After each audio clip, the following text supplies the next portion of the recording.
ሰላም ጤና ይስጥልኝ። ይህ በዘመድ ቲቪ የሚተላለፈው የፍኖተ አማራ ዝግጅት ነው። የፍኖተ አማራ ዝግጅት አዘጋጅና አቅራቢ አንተነህ ገላይ ነኝ።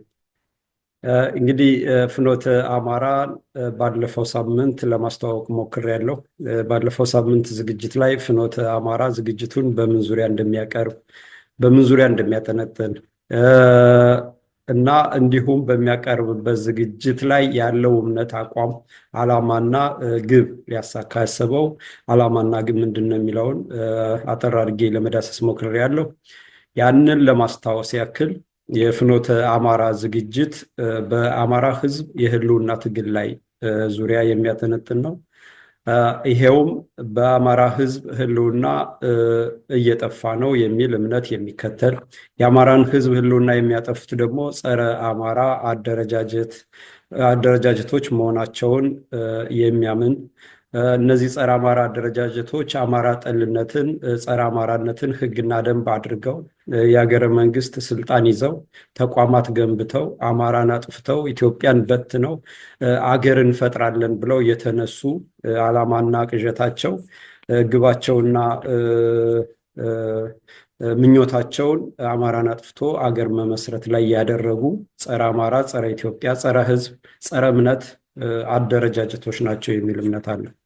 ስለሆነም ከዚህ እምነት በመነሳት የአማራ ህዝብ ህልውና እንደ ህዝብ ከባህሉ፣ ከእምነቱ፣ ከታሪኩ፣ ከቅርሱ ጋር ከማይነጣጠለው አጽመ ርስቱ ጋር ትውልድ ካለ ስጋት ይቀጥል ዘንድ እነዚህ ጸረ አማራና ጸረ ኢትዮጵያ አደረጃጀቶች መጥፋት አለባቸው የሚል አቋም አለ። እነዚህ ጸረ አማራ አደረጃጀቶች ካልጠፉ የአማራ ህዝብ ህልውና ሊቀጥል አይችልም። የአማራ ህዝብ ህልውና ከጠፋ ኢትዮጵያ እንደ ሀገር ልትቀጥል አትችልም። ኢትዮጵያ እንደ ሀገር ካልቀጠለች ኢትዮጵያውያን በኢትዮጵያ ውስጥ የሚገኙ 70፣ 86፣ 85 ብሔር ብሔረሰቦች ደግሞ በማንነታቸው፣ በቋንቋቸው፣ በባህላቸው፣ በእምነታቸው ኮርተው የተፈጥሮ ሀብት ባለቤትነታቸውን ይዘው መቀጠል አይችሉም። ስለዚህ እንደ ሀገር እንበተናለን። አያት ቅድመ አያቶቻችን ነፃ ህዝብ ታላቅ ሀገር ብለው ያቆዩን አገራዊ መርህ ፈርሶ ኢትዮጵያም ታሪክ ትሆናለች፣ አማራም ይጠፋል ማለት ነው። ስለዚህ ጸረ ህዝብ፣ ጸረ አማራ፣ ጸረ ኢትዮጵያ የሆኑ አደረጃጀቶችን ማጥፋት አማራን ብቻ ሳይሆን ኢትዮጵያን ማስቀጠል ኢትዮጵያውያንንም ሰላምና ደህንነት ጠብቆ ህልውና ማስቀጠል መሆኑን ስለሚያምን በአቋም ደረጃ እነዚህ ስሁት አስተሳሰብ፣ አጥፊ አስተሳሰብ ይዘው ወንጀል እየፈጸሙ የመጡ አደረጃጀቶች መጥፋት አለባቸው የሚል አቋም አለው ማለት ነው። በመቀጠል እንደ ዓላማ ደግሞ የአማራ ህዝብን ህልውና ለመታደግ እና ዘላለማዊነቱን ለማረጋገጥ አጽመ ርስቱን ከወራሪዎች ለማስመለስና ያለውንም ለማጽናት የአማራ ህዝብ ፋኖ በህልውና ትግል ላይ ይገኛል። ይህን የህልውና ትግል በአሸናፊነት መደምደም ፍኖተ አማራ እንደ ዓላማ ያስቀመጠው ነው። በመቀጠልም የአማራ ህዝብ የህልውና ትግል የአማራ ህዝብ ፋኖ የሚያደርገው የአማራ ህዝብ የህልውና ትግል መዳረሻ ግብ በኢትዮጵያ ምድር ስር ነቀል ለውጥ ማወጅን በኢትዮጵያ ምድር ስር ነቀል ለውጥ ማወጅን በኢትዮጵያ ምድር ስር ነቀል ለውጥ ካልታወጀ የአማራ ህዝብም እንደ ህዝብ አይቀጥልም፣ ኢትዮጵያም እንደ ሀገር አትቀጥልም፣ ኢትዮጵያውያንም ይጠፋሉ ማለት ነው። ስለዚህ ስር ነቀል ለውጥ ማወጅ ግድ ይላል ማለት ነው። ይሄ የፍኖተ አማራ መዳረሻ ግብ ነው ማለት ነው። ለአማራ ህዝብ ህልውና ትግል የሚያቀርበው ዝግጅት ይሄንን መዳረሻ ግብ መሰረት ያደረገ ነው ማለት ነው። እንግዲህ ባለፈው ሳምንት ይህንና መሰል ጉዳዮችን ለመጠቃቀስ ሞክሬያለሁ። ዛሬ ደግሞ በሌላ ዝግጅት ላይ ሌላ ዝግጅት ይዤ መጥቻለሁ። ዝግጅታችንን በዘመድ ቲቪ እንድትከታተሉ ለአማራ ህዝብም ሆነ ለመላው ኢትዮጵያን አሳስባለሁ። አመሰግናለሁ። ዛሬ ይዤ የቀረብኩት ዝግጅት የአማራን ህዝብ ህልውና ለማጥፋት ሲታሰብ ጥንስሱ ከየት ነው የመጣው? መቼ ነው የተጀመረው? እንደው በተጨባጭ ደረጃ ህግ ወጥቶለት ተግባራዊ መሆን የጀመረው ካስተሳሰቡ ከውልደቱ ጀምሮ የሚለውን አጠር አድርጌ የኔ ትውልድ በሚያስታውሰው ልክ እንደው ወደኋላ ያለውን አቆይተን ለታሪክ ባለሙያዎች ለፖለቲከኞች አቆይተን አሁን በተግባር የሆነብንን በቅርቡ ያለውን ነው ለማስታወስ የምሞክረው። እንግዲህ የአማራን ሕዝብ ኢትዮጵያን ለመበተን ትናንሽ ሀገራት ለማድረግ ታሪኳን፣ ጥንታዊነቷን ለማጥፋት እንቅፋት የሆነው የአማራ ሕዝብ ነው። የአማራ ሕዝብ ካልጠፋ ኢትዮጵያ ላይ ጥቅም ማስከበር አንችልም በሚል አስተሳሰብ ጥርስ የነከሱ ባዕዳን ሀገራት አማራን በማጥፋት ኢትዮጵያን ለመበተን ጥቅማቸውን በዘላቂነት ለማስቀጠል ሲባል አማራ ጠል የሆኑ የባንዳ ልጆችን እየመለመሉ ማሰልጠን ተጀመረ ማለት ነው። እና በዚህ ህሳቤ ውስጥ እንግዲህ አዋጭው መንገድ የትኛው ነው ሲባል የኢትዮጵያን ሀገረ መንግስት፣ የኢትዮጵያን ኦርቶዶክስ ተዋሕዶ ቤተክርስቲያን እና በውስጧ ያለውን ህዝብ የፖለቲካ የኢኮኖሚና ማህበራዊ መሰረት ማናጋት እና ማፈራረስ የሚለው መጣ። ይሄንን ለማፈራረስ ደግሞ የመሬት ስሪቱ ዋናው ነው። የኢትዮጵያ ሀገረ መንግስቱን የኢትዮጵያ ተዋሕዶ ኦርቶዶክስ ቤተክርስቲያንንና ህዝቧን አዋህዶ ወይንም ደግሞ አስተሳስሮ የያዘው የመሬት ስሪቱ በመሆኑ የመሬት ስሪቱን መምታት አዋጭ ሆኖ ተገኘ ማለት ነው።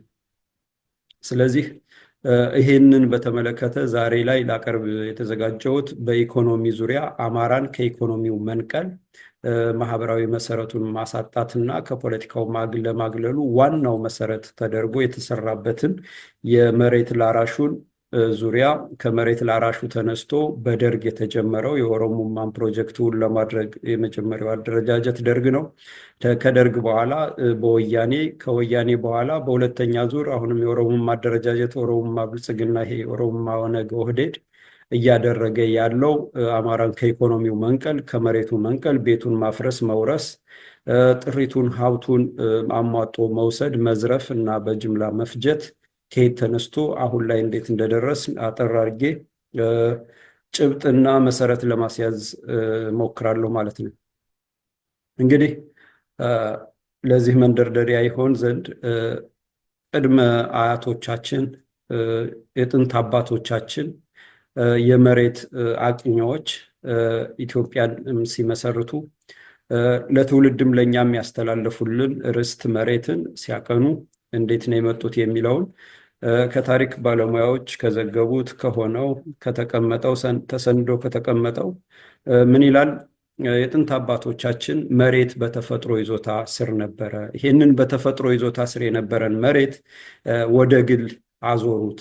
ወደ ግል ሲያዞሩት አቅኚ አባቶች ተባሉ። እነዚህ መሬትን ያቀኑት መሬትን ከተፈጥሮ ይዞታነት ወደ ግል ይዞታነት በማዞር መኖሪያቸውን መሰረት ያደረገ አገር መስርተው ለመኖር የሚያበቃቸውን መሬት ያክል የሚችሉትን እየያዙ እያቀኑ በአቅማቸው ልክ የሚያስተዳድሩትን እየያዙ መሬትን ወደ ግል ይዞታነት አዞሩት። ስለዚህ ከተፈጥሮ ይዞታነት ወደ ግል ይዞታነት የዞረውን መሬት አቀኑትና አቅኚ አባቶች ይባላሉ።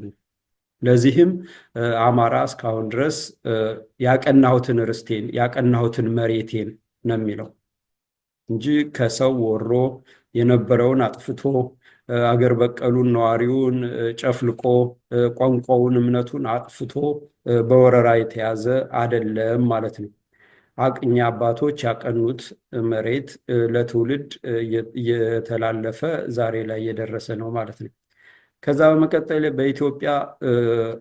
ኢትዮጵያ በሉዓላዊ ሁና በነፃ ሕዝብ ታላቅ ሀገርነት እንድትቀጥል ያደረጋት የዚህ መሰረት ጉዳይ ነው።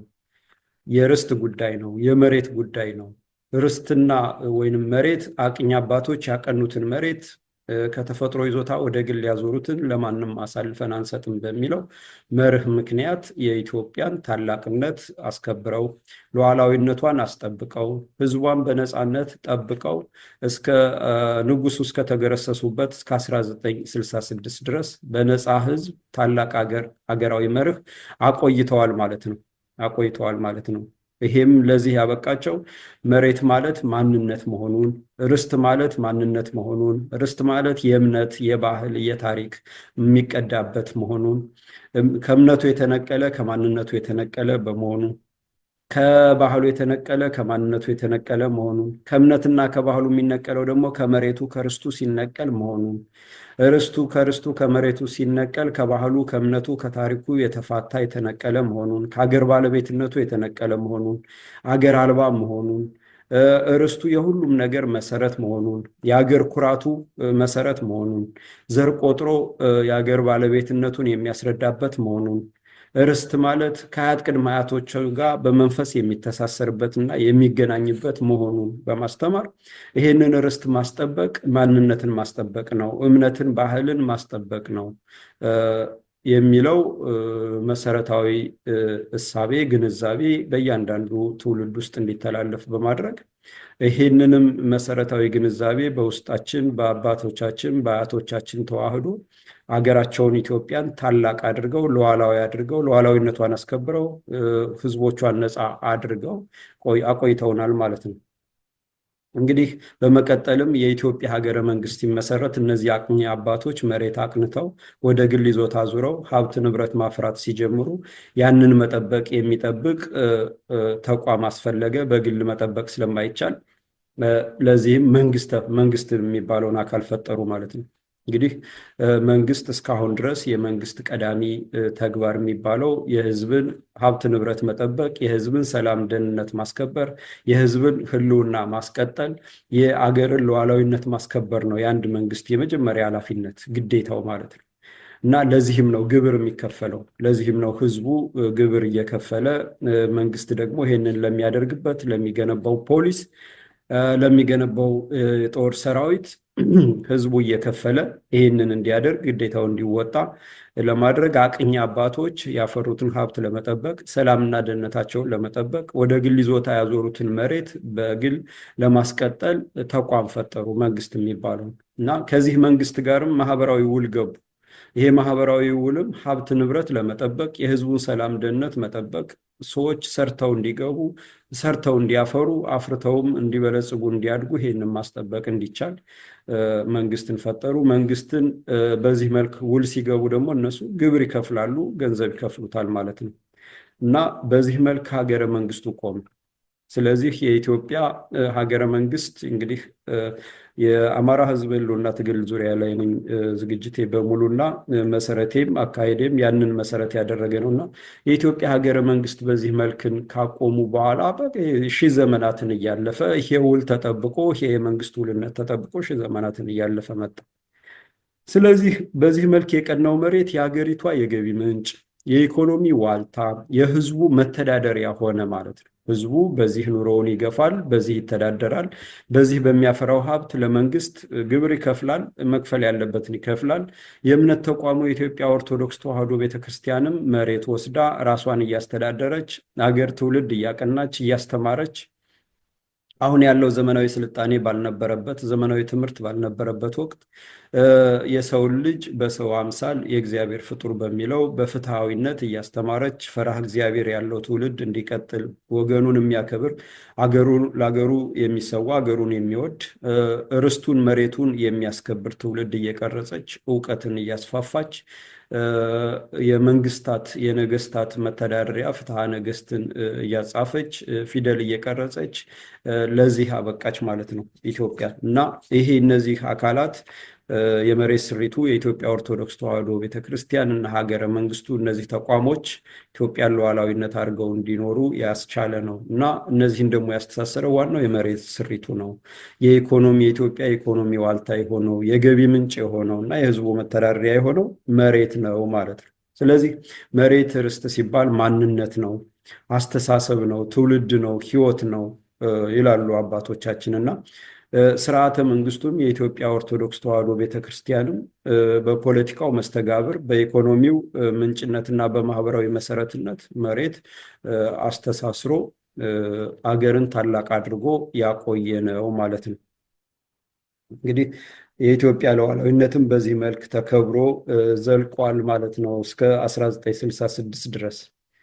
እንግዲህ አያት ቅድመ አያቶቻችን በዚህ ልክ መሬት አልምተው ባለቤት አድርገው አገረ መንግስት ፈጥረው ተቋም ገንብተው ታላቅ አገር ነፃ ህዝብ የሚለው መርህ አገራዊ መርህ አገርን ሲያስቀጥሉ የርስትን ጉዳይ የመሬትን ነገር የሀገር ባለቤትነት ማረጋገጫ መሆኑን የኢትዮጵያዊነት ኩራት፣ የባህል፣ የእምነት፣ የታሪክ ምንጭ እና ማስጠበቂያ ከቅድመ አያቶች ጋር መገናኛ መተሳሰሪያ የዕለት ጉርስ መተዳደሪያ ሰርቶ የሚታደግበት ታድጎ የሚበለጸግበት ተበልጽጎ ለትውልድ የሚተላለፍ ቅሪት ሀብት የሚቀመጥበት ስለሆነ የመሬትን ጉዳይ የርስትን ጉዳይ በተለያዩ አነጋገሮች፣ ተረትና ምሳሌዎች፣ ፈሊጣዊ ንግግሮች ልጆቻቸውን ሲወልዱ ስም ሲያወጡ ውብ ርስት፣ መልክ ርስት እያሉ ለርስትህ ዝመት፣ ርስት በሺዓመቱ ለባለቤቱ እያሉ የርስትን ጥቅም የርስትን ማንነት ለትውልድ እያስተላለፉ ለአሁን አብቅተውናል ማለት ነው። ስለሆነም ይሄንን የሚያደርጉበት ዋና ምክንያት ከርስቱ የተነቀለ ከማንነቱ የተነቀለ ነው። ከእምነቱ የተነቀለ ነው። የአገር ባለቤትነቱን ያጣ ነው። አገር አልባ ነው። ባህሉን እምነቱን በሂደት የተፋታ ነው። ጠፍ የሆነ ህዝብ ነው። የጠፋ ህዝብ ነው። የአገር በቀል ነዋሪነቱን ያጣ የተሰረዘበት ነው። ኢኮኖሚ የሌለው መተዳደሪያ የሌለው የባከነ ህዝብ ነው። ስለዚህ በሂደት የሚጠፋ የጠፋ ህዝብ ነው ማለት ነው። እና ርስትን ማስከበር ህልውናን ማስቀጠል ነው። ርስትን ማስከበር ትውልድን ማስቀጠል ነው። ትውልድን ከነባህሉ ከነእምነቱ ከነቅርሱ ከነታሪኩ ለማስቀጠል ርስት መሬት ወሳኙ ነው። ከመሬቱ የተነቀለ የተንሳፈፈ የጠፋ ነው የሚለውን አስተምረውናል ማለት ነው። እንግዲህ ይህንን መሰረት ይህንን ጥናታዊ አደገኛ ሴራ ሲያጠነጥኑ ጸረ አማራ አደረጃጀቶች፣ ጸረ ኢትዮጵያ አደረጃጀቶች ይህንን ከዚህ መሰረት ተነስተው የኢትዮጵያን ሀገረ መንግስት ለማናጋት፣ የፖለቲካ ስሪቱን ለመምታት፣ ኢኮኖሚውን ለማውደም እና ማህበራዊ ውድቀት ለማድረስ የመሬት ስሪቱን መምታት በሚለው አዋጅ መሰረት ኢትዮጵያን ከልካይ አልባ አድርገው አማራን አጥፍተው ታላላቅ ሀገር ለመፍጠር የተነሱት በዚህ መልክ ነው ማለት ነው። ስለዚህ ይሄ ወደ መሬት ላራሹ ደግሞ የሚያንደረድረን ይሄ አጠቃላይ ስለ መሬታችን ስለ ርስታችን ያለው አጠር ያለ ግንዛቤ ሲሆን አብዛኛው ያውቀዋል፣ እንዲሁ ለማስታወስ ነው ሲሆን ወደ መሬት ላራሹ ለመሄድ ደግሞ ወይንም ደግሞ የመሬት ላራሹ ጥንስስ አመጣጥ የተማሪዎች ንቅናቄን ደግሞ ለመግቢያ ይሆን ዘንድ አሁንም መዳሰስ እፈልጋለሁ። እንግዲህ ቀዳማዊ ንጉሥ ኃይለ ሥላሴ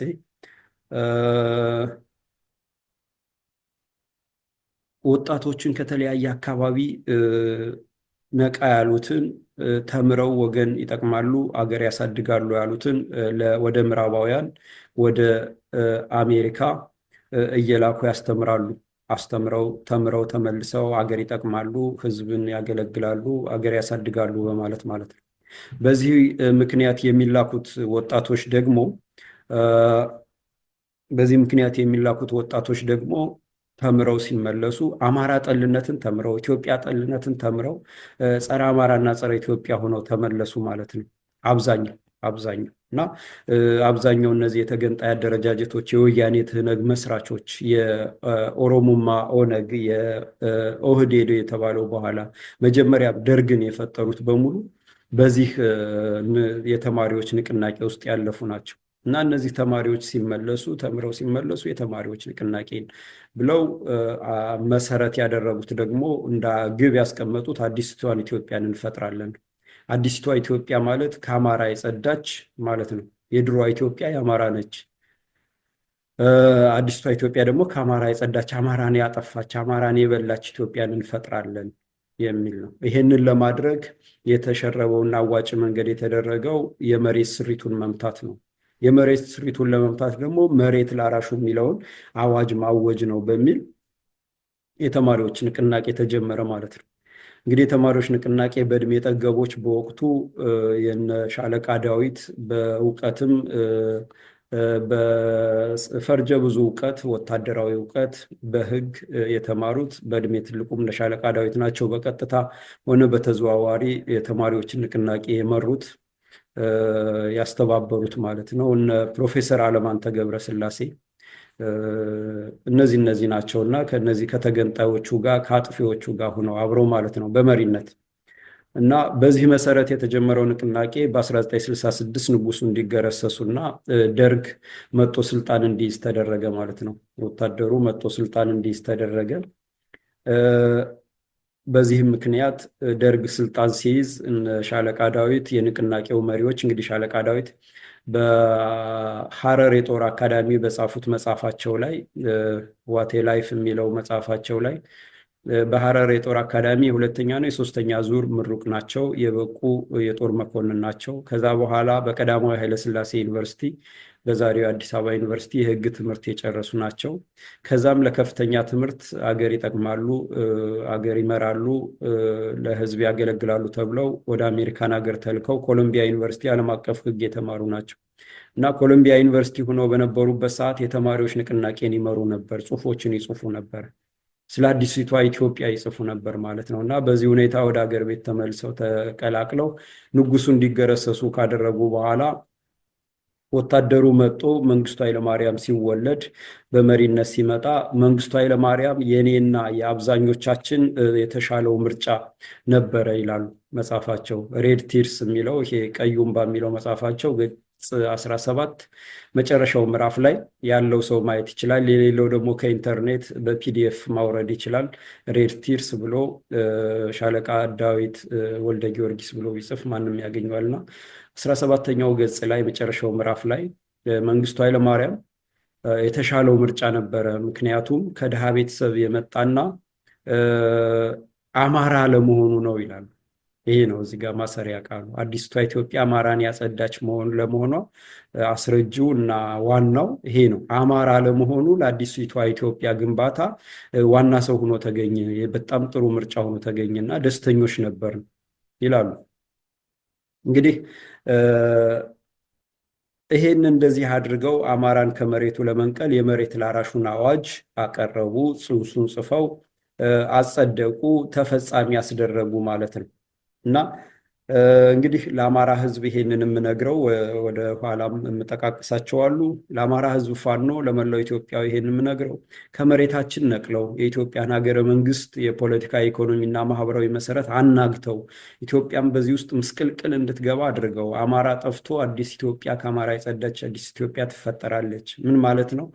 ሲተረጎም ባጭሩ ታላቋ ትግራይ ትወለዳለች፣ ኦሮሚያ ሪፐብሊክ ይወለዳል ማለት ነው። አዲሱ ኢትዮጵያ አማራን ያጠፋ ሌሎች ኢትዮጵያውያንን የጨፈለቀ የዋጠ ማለት ነው። እና ይሄንን ያበቁን ዛሬም ደግሞ አዳኝ ሁነው በዚህም በዛም ሲል ከሰከሱ እያየን ነው። እና ከዚህ ትውልድ እንዲጠነቀቅ ያለፍንበትን መንገድ የመጣንበትን መንገድ ለዚህ ያበቁንን ሰዎች ማንነት እንድናውቅ ታሪካችን እንድንፈትሽ የህልውና ትግላችን ምክንያት የሆነው መሰረትን እንድናውቅ ማለት ነው ይህን የማቀርበው።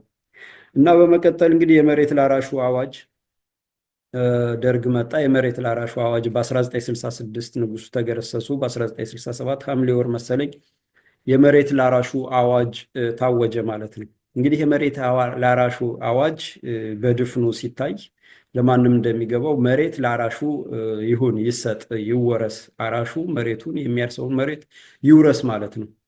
እና ይሄ ከመሆኑ በፊት መሬት ለአራሹ ሲታወጅ ኢትዮጵያ ውስጥ የነበረው ነባራዊ ሁኔታ፣ አስቻይ ሁኔታ ምን ነበር? የመሬት እጥረት ነበር ወይ? መሬት ተነጥቆ ነው ወይ የተያዘው? ከሰዎች ተነጥቆ ነው ወይ የተያዘው? ሰዎችን መሬታቸውን ነጥቆ ጭሰኛ ተደርገው ነው ወይ? መሬት አልባ ተደርገው ነው ወይ? የመሬት ጥበት ነበር ወይ? የህዝብ ብዛትና ጭንቀት ነበር ወይ የሚለውን ማየት ያስፈልጋል። እና በወቅቱ በ1966 በ1967 የኢትዮጵያ ህዝብ ቁጥር 29 ሚሊዮን 30 ሚሊዮን ነበረ።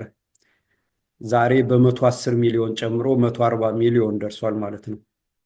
በወቅቱ ኤርትራ ስላልተገነጠለች የኢትዮጵያ የቆዳ ስፋት 1.23 ሚሊዮን ስኩዌር ኪሎ ሜትር ነበረ። ዛሬ ኤርትራ ከተገነጠለች እና በተለያየ አካባቢ ከተቦጠቦጠ በኋላ የኢትዮጵያ የቆዳ ስፋት 1,104,300 ስኩዌር ኪሎ ሜትር ነው። እንግዲህ ከዚህ ውስጥ ደግሞ በወቅቱ በ1966 መሬት ላራሹ 1967 በታወጀበት ወቅት የነበረው የመሬት ይዞታ ደግሞ እንዴት ነው?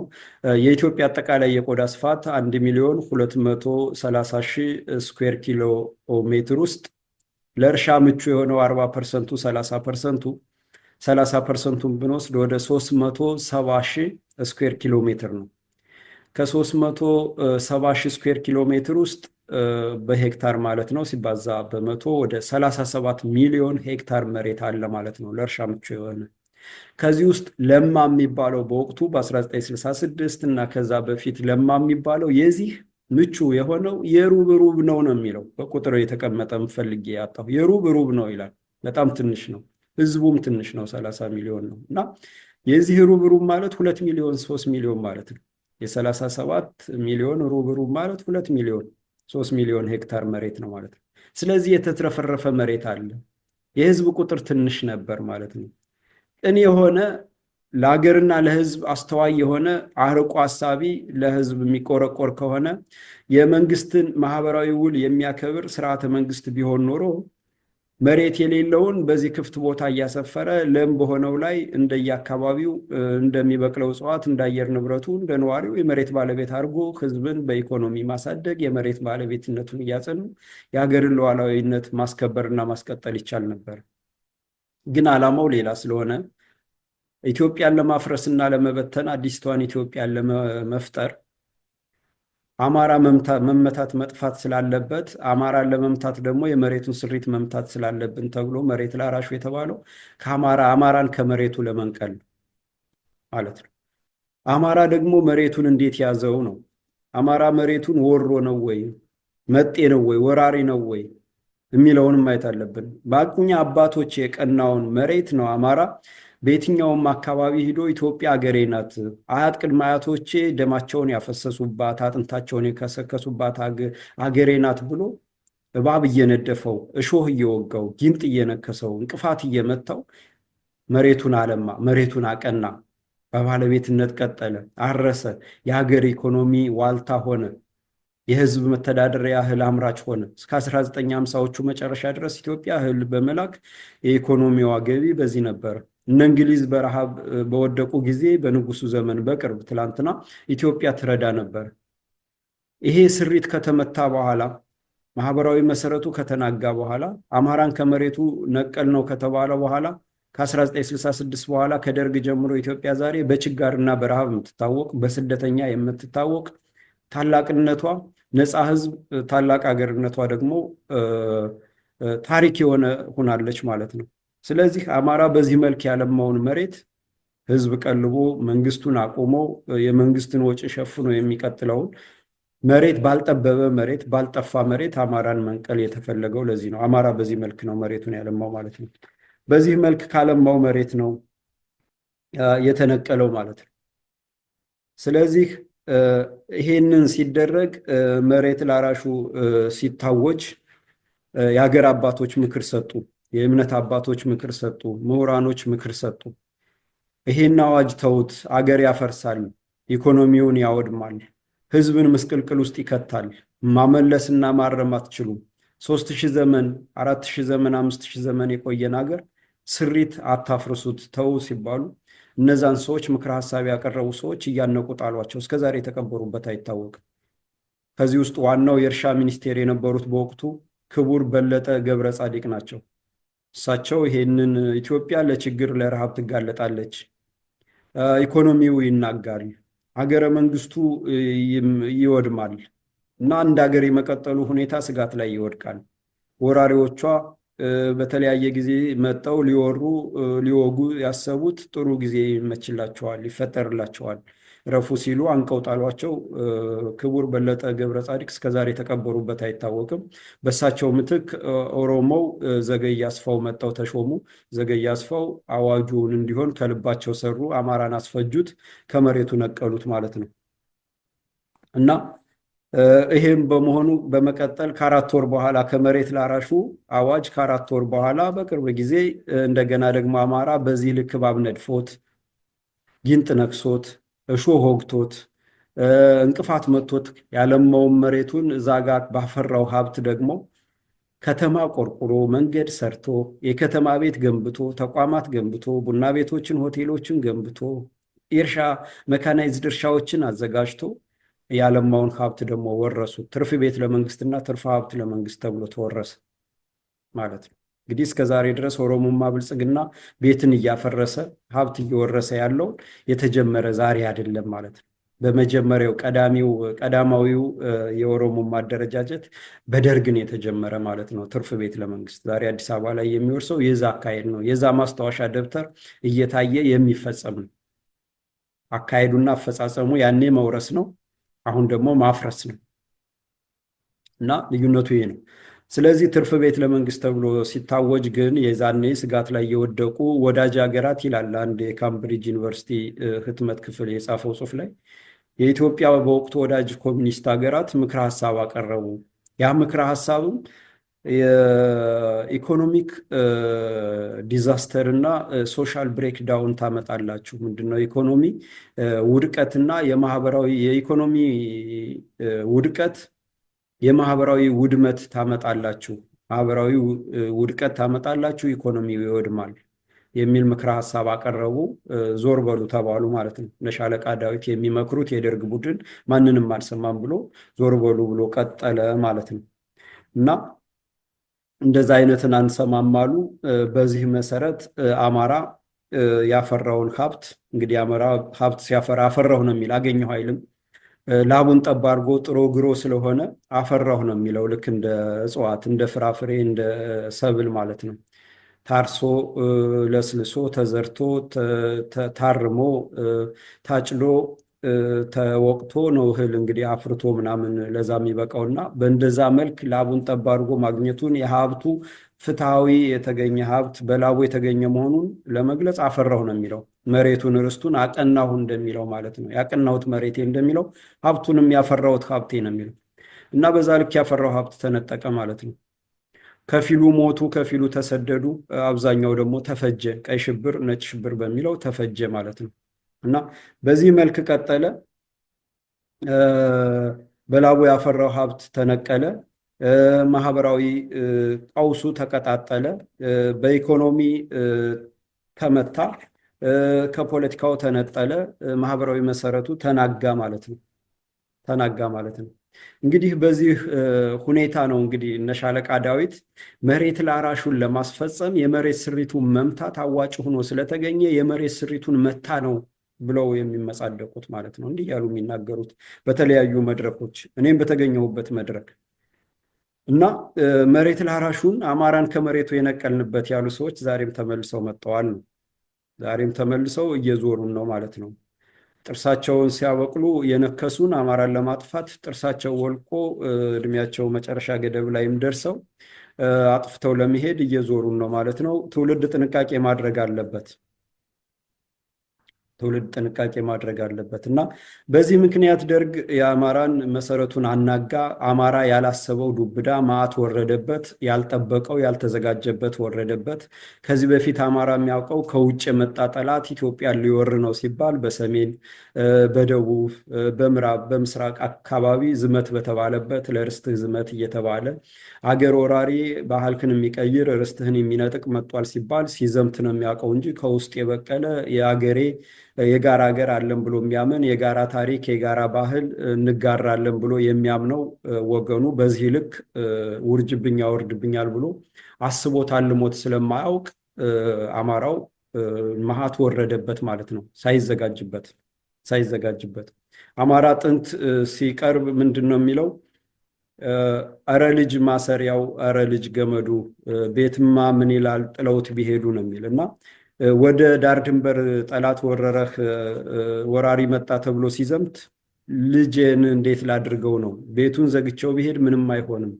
ዘራፊ የለም፣ ቤት የሚያፈርስ የለም፣ ሀብት የሚነጥቅ የለም፣ አግቶ ሀብት አምጣ የሚል የውስጥ ጠላት የለም። ጠላት ከውጭ ነው እና ልጄን ብቻ ማን ላይ ላቆየው ነው ስጋቱ የነበረው እንጂ ከውስጥ ቤቱን አቃጥሎ ቤቱን አፍርሶ ተፈናቃይ አድርጎ መሬቱን ወሮ የሚያጠፋ የውጭ ጠላት አለ የለም ብሎ ስለሚያምን ነው ይሄ ግጥም ይሄንን ብሎ የሚገጥመው በዛን ወቅት። ይሄ ምንድን ነው የሚያሳየን? የውስጥ ጠላት የለም፣ ሁሉም የጋራ ባህል የጋራ ማንነት ያለንን ብሎ ነበር የሚያምነው አባቶቻችን። እነ ጀዋር መሐመድ መጥተው የጋራ ታሪክ የጋራ ማንነት የለንም ብለው በአደባባይ እስከሚያውጁ ድረስ ማለት ነው። እና ደርግ በዚህ ሁኔታ ቀጠለ። አማራን ምስቅልቅል ውስጥ አስገባ፣ ከመሬቱ ነቀለ፣ ሀብቱን ወረሰ፣ አብዛኛውን ጨፈጨፈ። ይሄንን ለማስደረግም ምሁሩ አለቀ። እነ ታላቁ እንደው ከሰማይ የከበዱት እና አክሊሉ ሀብተወልድን የሚያክሉ ምሁራን ተጨፈጨፉ። አያሌ ምሁራኖች ዛሬ የተባበሩት መንግስታት የሚባለውን በቀድሞ ስሙ ሊግ ኦፍ ኔሽን የሚባለውን መተዳደሪያ ደንብ እና መመስረቻ ደንብ በፈረንሳይኛ ቋንቋ የጻፉት ታላላቅ ሰዎች በየጢሻው እየተገደሉ ተጣሉ፣ በጅምላ ተጨፈጨፉ፣ በጅምላ ተቀበሩ። የበቁ የነቁ የጦር መኮንኖች የማዕረግ ስማቸው ኮሎኔልነታቸው፣ ጀነራልነታቸው ከሀያላን ሀገራት እኩል ትይዩ የሆኑት ጀነራሎች እየተለቀሙ አለቁ፣ በጅምላ ተፈጁ ማለት ነው። አማራ ትውልዱን የሚያስቀጥል አመራር ክፍተት፣ ትውልድ ክፍተት ተፈጠረበት ማለት ነው። ደርግ በዚህ ሁኔታ አማራን መሪውን ምሁሮችን ገሎ የጦር መኮንኖችን አጥፍቶ ወጣቱን የጠየቀውን የነቃውን ጨፍጭፎ ፈጅቶ አጽመ ርስቱ ነቅሎ ሀብቱን ወርሶ ጽዋው ሲሞላ ለተከታዩ ለተገንጣዩ ለወያኔ አስረክቦ ሄደ ማለት ነው። እንግዲህ ወያኔ ሲመጣ ከደርግ የተቀበለው አማራ ከፍተኛ ማህበራዊ ቀውስ ውስጥ ወድቆ ማህበራዊ መሰረቱ ተናግቶ ከኢኮኖሚው ተነጥሎ ትውልዱን የሚያስተባብር የሚመራው አባቶች፣ ታላላቆች፣ አዋቂዎች፣ ምሁሮች፣ የጦር መኮንኖች ተፈጅተውበት ተጨርሰውበት ወያኔ መጣ ማለት ነው። እንግዲህ በዚህ ምክንያት ወያኔ ሲመጣ በቀጥታ አማራ ጠልነትን ህግ አድርጎ ጸረ አማራ የሆነ ህገ መንግስት ቀርጾ ህግ አደረገ ማለት ነው፣ አጸደቀ ማለት ነው። ወያኔና ኦነግ ኦሮሞማ ኦነግ ሲመጡ ጸረ አማራ የሆነ ህግ አበጁ። አማራን ለይቶ ለማጥፋት መታወቂያችን ላይ ማንነታችን ተጻፈ ማለት ነው። ብሔራችን ማንነታችንን ጻፉ። ከዛ በኋላ ክፍለ ሀገርነት አውርደው የሀገር ክፍል ከሚለው አውርደው ወደ ክልል በሚለው በማንነት ላይ የታጠረ መሰረት አድርገው በረት ሰሩልን ማለት ነው ለእያንዳንዳችን። ከዛ የኢትዮጵያዊነትን አጥፍተው ማንነት ላይ መሰረት ያደረገ ክልላዊ ማንነት ፈጥረው ሀገረ መንግስቱን መናድና ማጥፋትን አቀጣጠሉት ማለት ነው። ስለዚህ ሁለት ትውልድ ራሳቸው በጸረ አማራነት ታነጹ በውጭ ጠላቶች። ከዛ በኋላ እነሱ ደግሞ መጣው ሁለት ትውልድ አማራ ጠል ትውልድ ቀርጸው የትግሬን ህዝብ ታላቅ ትግራይ ገነባልሃለሁ አማራን አጥፍቼ ብለው የተቃወማቸውን ገለው ቀሪውን ደጋፊ አድርገው አማራ ላይ እንዲዘምት ዘምቶም አማራን አጠፋለሁ ብሎ እንዲያልቅ የራሳቸውን ህዝብ ፈጁት ማለት ነው። ኦሮሞማ ኦነግም ኦሮሞማ ብልጽግናም እንዲሁ ነው። ታላቋን ኦሮሚያ ገነባልሃለሁ ብሎ አማራ ጠል ትውልድ ፈጠረ። አማራ ላይ ያዘመተው ወጣቱን ፈጀው። አማራም ራሱን ለመከላከል እስካሁኑ ሰዓት ድረስ ወጣ እንጂ ከ2 ዓመታት በፊት አማራ ዝም ብሎ ነበር የሚፈጀው። በተገኘበት ሁሉ ነበር የሚፈጀው። በህግ አምላክ እያለ ነበር የሚያልቀው። ህግ ይከበር እያለ ነበር የሚያልቀው። መንግስት ይድረስልን እያለ ነበር የሚያልቀው። ፌዴራል ፖሊስ ይድረስልን እያለ ነበር የሚያልቀው። ህጉ ገዳዩ መሆኑን መንግስቱ ከማህበራዊ ውሉ የተፋታ የመንግስትነት ባህሪ የሌለው ጸረ አማራ ጸረ ኢትዮጵያ የሆነ መሆኑን የሚነግረው ጠፍቶ ህግ ይከበር እያለ ነበር ሲያልቅ የነበረው ማለት ነው። የአማራ ህዝብ ፋኖ ነፍጡን አንስቶ እስከተነሳበት ጊዜ ድረስ ማለት ነው። እና ወያኔ በዚህ መልክ የተቀበለውን ኢትዮጵያ የአማራን መሬት ወደ ባለቤትነት አዞረው። የአማራን ቤት ገባበት፣ ወረሰው። ደርግ የወረሰውን ወያኔ በባለቤትነት አዞረው። የአማራ ቤት ባለቤቶች ተፈጅተዋል፣ ልጆቻቸው ተሰደዋል፣ ቀሪዎቹ ደግሞ ተከራይ ሆነዋል፣ ከፊሉ ደግሞ ጎዳና ተዳዳሪ ሆኗል ማለት ነው። እና ወያኔ ቤቱን ወረሰና ከፊሉን እያፈረሰ ህንፃ ሰራበት፣ ከፊሉን በስሙ አዞረው፣ ሸጠው ማለት ነው። እና አማራ አሁንም አፈርልሶ እንደገና ተነስቶ አገሬ ብሎ መሄጃ ስለሌለው እንደገና ሀብት ማፍራት ጀመረ። ወያኔ አሁንም በተለያየ ሰበቡ እየፈለገ ሀብቱን ወረሰው። አማራ ምድር ላይ የተተከለ መሰረተ ልማት ተነቀለ። የመንገድ መስሪያ ማሽኖች ተጫኑ ወደ ትግራይ። የእርሻ ሰብል እህልና መጓጓዣ ከባባድ መኪኖች ተጫኑ። የግብርና ዩኒየን እየተባለ የገበሬ አምራች ማህበራት ተቋማት ንብረቶች ተጫኑ። የወባ መከላከያ የመድኃኒት ፋብሪካዎች እየተነቀሉ ተጫኑ። የመብራት ማመንጫ የኃይል ማመንጫ ጄኔሬተሮች፣ ተርባይኖች ተጫኑ። የመብራት ማስተላለፊያ ትራንስፎርመሮች እየተነቀሉ ተጫኑ በአማራ ምድር ላይ እና አማራ ሁሉ ነገሩን ተነጠቀ፣ መሬቱን ተነጠቀ እና በዚህ ምክንያት ወያኔ መጣና ይሄንን አደረገና ያንን ቤት ወረሰ፣ መሬቱን ወረሰ፣ ወደ ግል ይዞታ አዞረ ማለት ነው እና ወደ ግል ይዞታ አዞረ። አማራም በዚህ ልክ ቀጠለ፣ ውርጅብኙ ቀጠለበት። ጽዋው ሞላና ወያኔም እንደገና ከእምዬ ምኒልክ 4 ኪሎ ተባረረ። ቀጣዩ ደግሞ መጣ ማለት ነው። ቀጣዩ መጣ። ቀጣዩ ማን ነው? ዳግማዊ ደርግ ስሙን ቀይሮ አካሄዱን ቀይሮ ስልቱን ቀይሮ መጣ ማለት ነው። የተጠቀመባቸው እንደተጠቃባቸው አድርጎ ራሱ ገርፎ ራሱ እያለቀሰ መጣ ማለት ነው። ስለዚህ ህጉን ተቆጣጠረ። 4 ኪሎ የምኒልክ ቤተመንግስት በጸረ አማራ አደረጃጀቶች፣ በቅጥረኛ ባንዳዎች አማራን እያደነዘዙ በተፈጠሩት እንግዲህ የወያኔ ትህነግና የኦሮሞማ ብልጽግና አማራን አጥፍተን ሀገር እንሆናለን የሚለው አደረጃጀት እውን ይሆን ዘንድ ህልምና ቅዠት ይሳካ ዘንድ ብአዴንን ፈጥረውልናል። ከዛ ብአዴን ደግሞ በአማራ ትከሻ አማራን እያጠፋ እየገደለ እያሰረ እያሳሰረ እያስገደለ እያስወረረ እያስፈናቀለ ከፖለቲካው እንደተነጠለ ከኢኮኖሚው እንደተነጠለ ማህበራዊ መሰረቱ እንደተናጋ እንዲጠፋ የሚሰራው ብአዴን ደግሞ ንዑስ ብአዴን ፈጠረ፣ አብንን ፈጠረ። አብን የሚባል ድርጅት መጣና ከብአዴን ጋር እንሰራለን ብሎ ብአዴንን ከአማራ ህዝብ ትከሻ እንዲቆይ ያደረገው።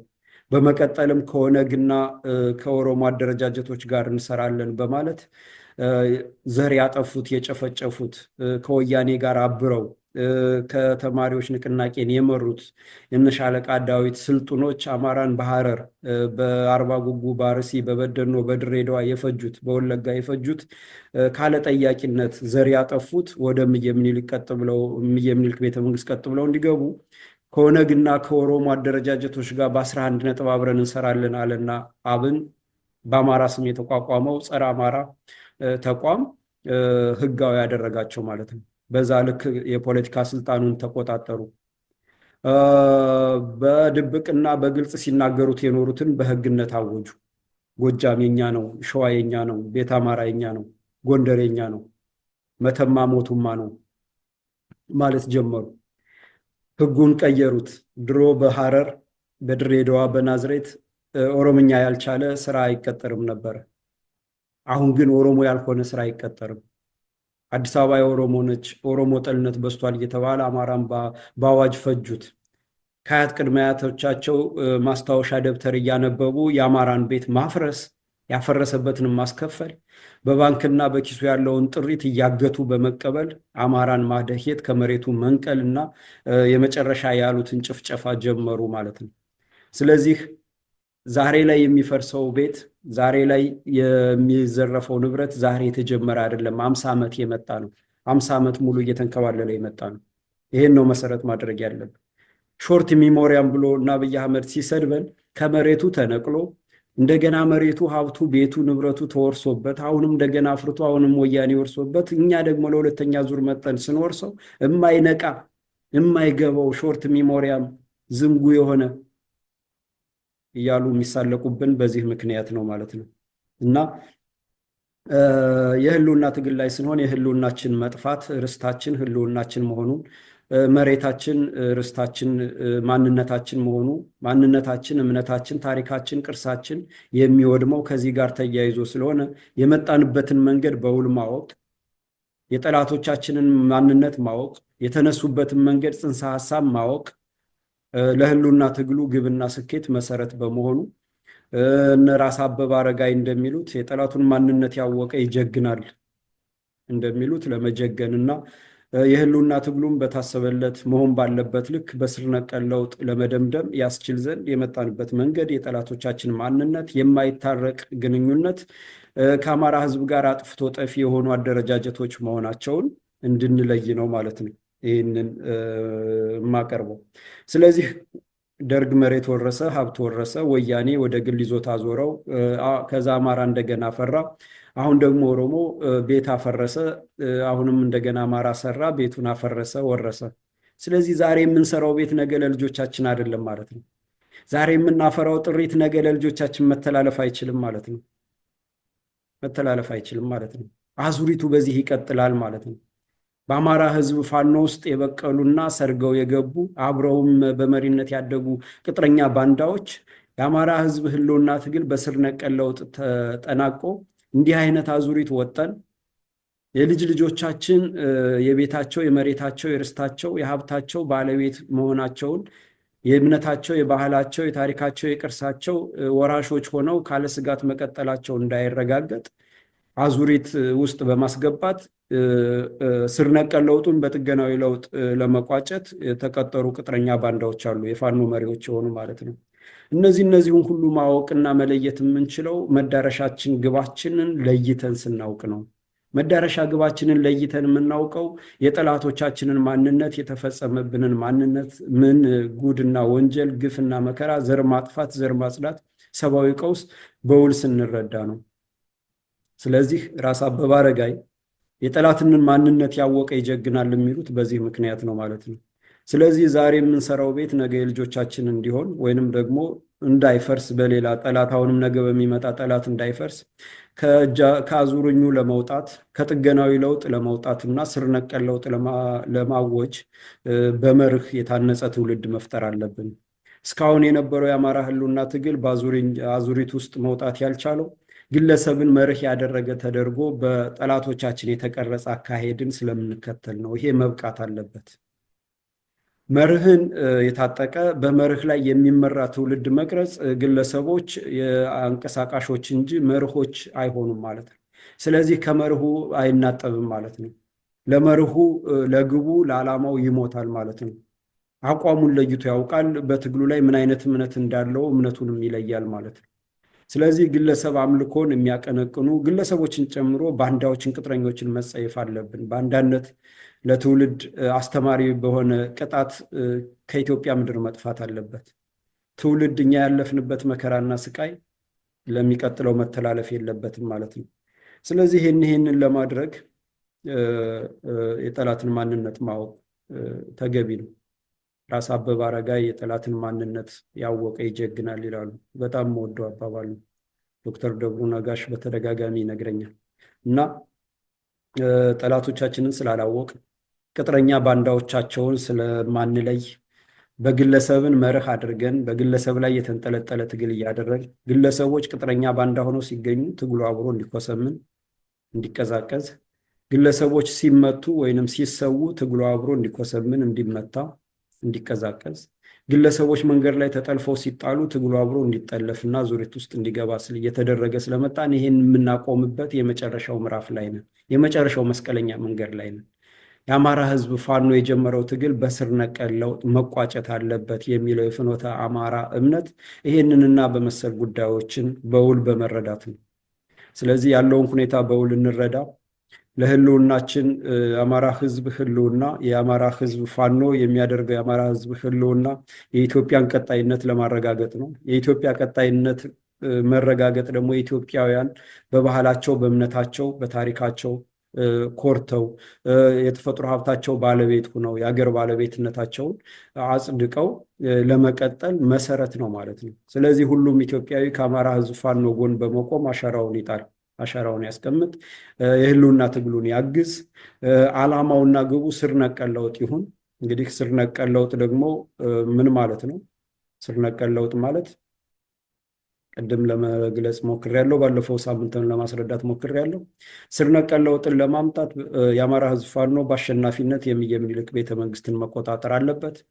የእምዬ ምኒልክ ቤተመንግስትን ተቆጣጠረ የሚባለውና አሸነፈ የሚባለው ደግሞ አጥፊ ጸረ አማራ አደረጃጀቶችን ወያኔ ትህነግን፣ ኦሮሞማ ኦነግ ብልጽግናን፣ ኦሮሞማ ኦህዴድን፣ ብአዴንን እና ስሁት ኢትዮጵያኒስቶች ያቋቋሙት አሳሳች አጥፊ ጸረ አማራ ጸረ ኢትዮጵያ አደረጃጀቶችን ኢዜማ፣ ግንቦት ሰባት፣ ባልደራስን በህግ አግዶ ሀብት ንብረታቸው ለህዝብ ተመልሶ አጥፊ አመራሮች፣ ወንጀል የፈጸሙ አመራሮች፣ ተባባሪዎችና የጥቅም ሸሪኮቻቸው ባጠፉት ልክ ለፍርድ ቀርበው ፍርድ ተበይኖ አማራ ብቻ ሳይሆን ዘሩ የጠፋ ማንኛውም ኢትዮጵያዊ ሱማሌው፣ አፋሩ፣ በርታው፣ ሲዳማው፣ ወላይታው፣ ጉምዙ፣ አኝዋኩ፣ ኒዌሩ፣ አፋሩ፣ ኦሮሞው፣ ትግሬው በሙሉ ዘሩ የጠፋ ዘሩ የጸዳ ግፍና መከራ የተፈጸመበት በሙሉ ግፍና መከራው በሀቅና በእውነት ተነግሮለት